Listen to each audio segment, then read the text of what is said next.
बिस्मिल्लाहिर्रहमानिर्रहीम। अस्सलाम वालेकुम डियर स्टूडेंट्स, उम्मीद है जी खैरोफियत से होंगे आप लोग। लीजिए आज का हमारा टॉपिक है introduction to bioenergetics, chapter number 11 first year की बायोलॉजी से। इस चैप्टर के अबाउट मोस्टली बच्चों के कमेंट्स आते हैं कि ये चैप्टर थोड़ा मुश्किल है, इसमें कॉन्सेप्चुअल चीज़ें हाँ हैं तो ज़रूर सही, लेकिन साथ साथ थोड़ा सा कॉन्सेंट्रेट कीजिएगा, नहायत ही आसान चैप्टर है। तो आज मैंने सिर्फ इस चैप्टर का जो इंट्रोडक्शन है उसमें जो बेसिक कॉन्सेप्ट थे वो सारे आपके सामने रखें, तो इनको नहायत तवज्जो से सुनिएगा, नहायत ही आसान चैप्टर है। अच्छा, बायोएनर्जेटिक्स मीन, अगर टाइटल के ऊपर गौर करें, बायोस मीन लाइफ और एनर्जेटिक्स एनर्जी के लिविंग ऑर्गेनिज्म के अंदर एनर्जी का क्या रिलेशन है, इस एनर्जी की फॉर्मेशन किस तरह है, फिर ये एनर्जी को किस तरह एक कंपाउंड से दूसरे कंपाउंड में कन्वर्ट किया जाता है। इन दोनों बातों को इस चैप्टर में हम बड़ी डिटेल से इसके ऊपर डिस्कशन करेंगे। लिविंग ऑर्गेनिज्म में एनर्जी का हसूल कि किस तरह उसकी फॉर्मेशन हो रही है और फिर उसको किस तरह एक एनर्जी से कंपाउंड से दूसरे में किस तरह कन्वर्ट कर दिया जाता है। तो सिंपल इज़ दैट के स्टडी ऑफ एनर्जी रिलेशनशिप, ठीक है। फिर उसके अलावा energy conversation in biological system. अच्छा, ये चीज़ यहाँ पे याद रखिएगा कि बायोलॉजिकल एनर्जी जो ट्रांसफॉर्मेशन है ये ओबे करती है लॉ ऑफ थर्मोडायनेमिक्स को। अगर सिंपल सी बात है कि आप अगर एक मशीनरी को रन कर रहे हो, आप उसको एनर्जी देते हो, आप उससे आउटपुट ले लेते हो। इसी तरह हमारी बॉडी है, अगर हमारी बॉडी को एनर्जी मिलेगी तो वर्क डन होगा, एनर्जी नहीं मिलेगी तो वो आउटपुट नहीं मिलेगी आपको। अगर एनर्जी सोर्स की बात करें लाइफ के लिए, तो सनलाइट जो है ये एक ऑप्टिमम सोर्स है हमारे पास। All organism need energy to keeping them alive, all life on planet Earth जो है। अब दो मूड यहाँ पे उसने डिफाइन किए, एक डायरेक्टली और एक इनडायरेक्टली। डायरेक्टली देखा जाए तो इसमें ऑटोट्रॉफ्स आ जाते हैं, इनडायरेक्टली देखा जाए तो इसमें हेटरोट्रॉफ आ जाएंगे। ऑटोट्रॉफ में हमारे पास ग्रीन प्लांट्स हैं और हेटरोट्रॉफ में आपके पास एनिमल्स आ जाएंगे। प्लांट्स क्या करते हैं कि यानी वो खुद ब खुद अपने लिए ऑर्गेनिक अपने लिए खुद ब खुद ऑर्गेनिक कंपाउंड बना लेते हैं, और एनिमल्स हम जो हैं हम खुद नहीं बना सकते, हम उनके ऊपर जो है वो डिपेंड करते हैं। तो powered by the solar energy या सनलाइट। तो ये सनलाइट एक ऑप्टिमम सोर्स है हमारे पास, जो कि हमारे इस इकोसिस्टम के अंदर एनर्जी को रेगुलेट कर रहा है, सर्कुलेट कर रहा है। फिर नीड ऑफ प्रोसेस, किस प्रोसेस की ज़रूरत क्यों महसूस होती है ऑर्गेनिज्म को? सिंपल सी बात है कि no organism can make use of sunlight as a source of energy for metabolism. ये तो पक्की बात है कि डायरेक्टली कोई भी ऑर्गेनिज्म जो है वो सूरज से आने वाली रोशनी को बराह रात जो है वो यूज़ नहीं कर सकता। हम ऐसे नहीं कर सकते। देखें, हमें जब भूख लगती है, हमारी बॉडी को एनर्जी चाहिए होती है, हम खाना खाते हैं, फूड लेते हैं, उस फूड से फिर जो है वो एनर्जी निकाली जाती है।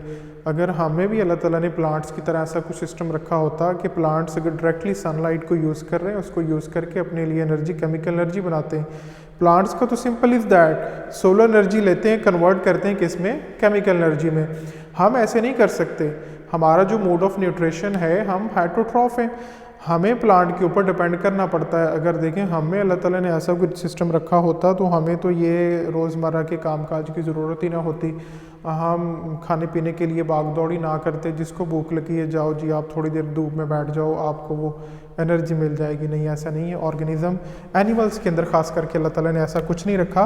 तो ये लिखा है कि no organism can make use of sunlight as a source of energy for metabolism. अगर आप प्लांट्स भी देखें ना, प्लांट्स भी क्या करते हैं, प्लांट्स भी सोलर एनर्जी को वो डायरेक्टली यूज़ नहीं करते। प्लांट्स भी क्या करते हैं, उस सोलर एनर्जी को पहले कन्वर्ट करते हैं किस में? केमिकल एनर्जी में। तो इसी चीज़ को मैं थोड़ा आगे जाके एक्सप्लेन करूंगा कि किस तरह इसको केमिकल एनर्जी में कन्वर्ट करते हैं। फिर all can use chemical energy in the form of food. तो फिर वो उस एनर्जी से क्या करते हैं? फूड बनाते हैं। चलिए मैं आपके लिए यहाँ पे एक्सप्लेन कर ही देता हूँ कि फर्स्ट ऑफ ऑल वो क्या करते हैं कि सनलाइट, फोटोसिंथेसिस पता है आपको क्या करते हैं कि CO2 प्लस H2O, साथ में सनलाइट, क्लोरोफिल, और अपने लिए क्या बना लेते हैं? ग्लूकोज, ऑर्गेनिक फूड बना लेते हैं। तो ये तो आ गया इनका फूड। अब देखें यहाँ पे सोलर एनर्जी जो है, यहाँ पे सनलाइट यूज़ हुई है। सनलाइट क्या है? सोलर एनर्जी है। इस सोलर एनर्जी को डायरेक्टली प्लांट ने यूज़ नहीं किया, बल्कि उसने क्या किया? पहले उससे फूड बनाया है। और इस फूड से फर्दर फिर आगे क्या बनाते हैं, एटीपी बनाते हैं। तो यही बात उसने लिखी है कि नो ऑर्गेनिज्म, ये याद रखने वाला पॉइंट है, याद रखना है कि इस दुनिया का कोई ऑर्गेनिज्म कह रहा है कि डायरेक्टली सनलाइट को अपनी सेलुलर एक्टिविटीज़ को चलाने के लिए यूज़ नहीं कर सकता। वो क्या करते हैं, इस सोलर एनर्जी को कन्वर्ट करते हैं किस में, केमिकल एनर्जी में, और फिर उस केमिकल एनर्जी को डिफरेंट एक्टिविटीज़ के लिए यूज़ किया जाता है। इसी बात पे मैं थोड़ा आगे जाके फिर दोबारा इसको ब्रीफ करूँगा। Simple is that. अच्छा, फिर कह रहा है कि फॉर्मेशन ऑफ फूड, इसके लिए फोटोसिंथेसिस, ठीक है, ये दो ही प्रोसेस हैं आपके पास। और फिर ब्रेकिंग ऑफ फूड के लिए रेस्पिरेशन है। फोटोसिंथेसिस ऐसा प्रोसेस जिसमें फूड बन जाती है, और रेस्पिरेशन जिसमें उस खुराक को फिर तोड़ा जाता है। अच्छा, प्रोसेस ऑफ फोटोसिंथेसिस की अगर हम बात करें, पहले प्रोसेस की, process of photosynthesis help in understand the principles of energy transformation in living system. तो ये बड़ा ज़रूरी है, कह रहा है कि फोटोसिंथेसिस का जो हमारे पास प्रोसेस है, किस प्रिंसिपल को समझने के लिए, energy transformation in living system. आगे आएगा टॉपिक डिटेल के साथ फोटोसिंथेसिस, उसमें देखेंगे किस तरह जो है ये आपके पास लिविंग सिस्टम में एनर्जी ट्रांसफॉर्मेशन को एक्सप्लेन कर रहा है। फिर फोटोसिंथेटिक जो ऑर्गेनिज्म होते हैं, जस्ट लाइक कह रहा है कि हायर लैंड प्लांट्स हैं, वो यूज़ करते हैं सोलर एनर्जी को और सिंथेसाइज करते हैं किस चीज़ को, ऑर्गेनिक कंपाउंड को।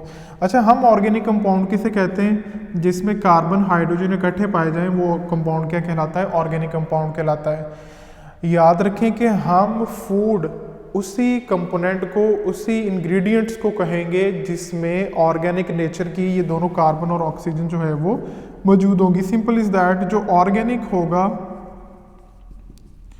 वो सेल के लिए फूड होगी, जो ऑर्गेनिक नहीं होगा वो सेल के लिए फूड नहीं होगी।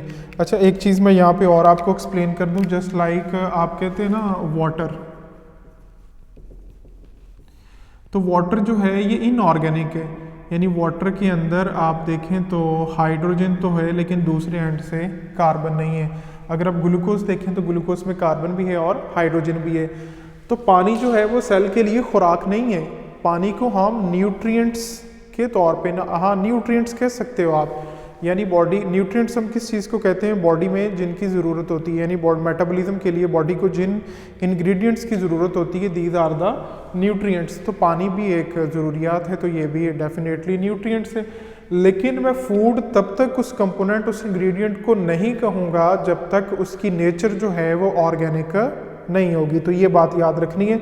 तो फूड जो है वो स्पेसिफिक उस चीज़ को कहा जाएगा जिसकी नेचर क्या होगी, ऑर्गेनिक होगी, क्योंकि वो ऑर्गेनिक होगा तो तभी आपको एनर्जी देगा। अगर ऑर्गेनिक नहीं होगा तो वो आपको एनर्जी प्रोवाइड नहीं करेगा।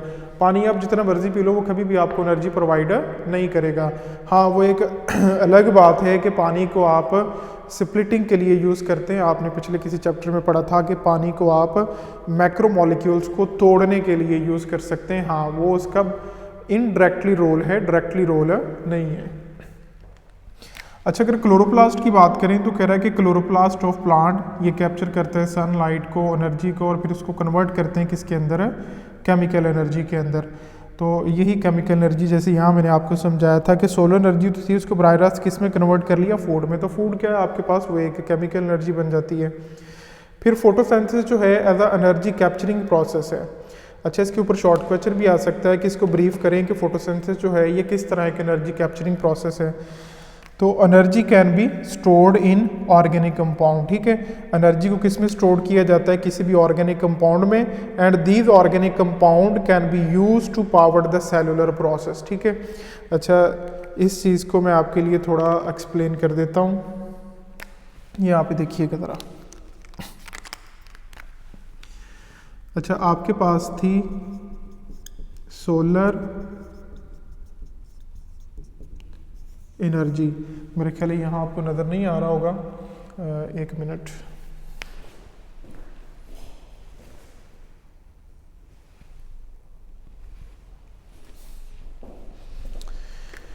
अच्छा, यहाँ पे ठीक है।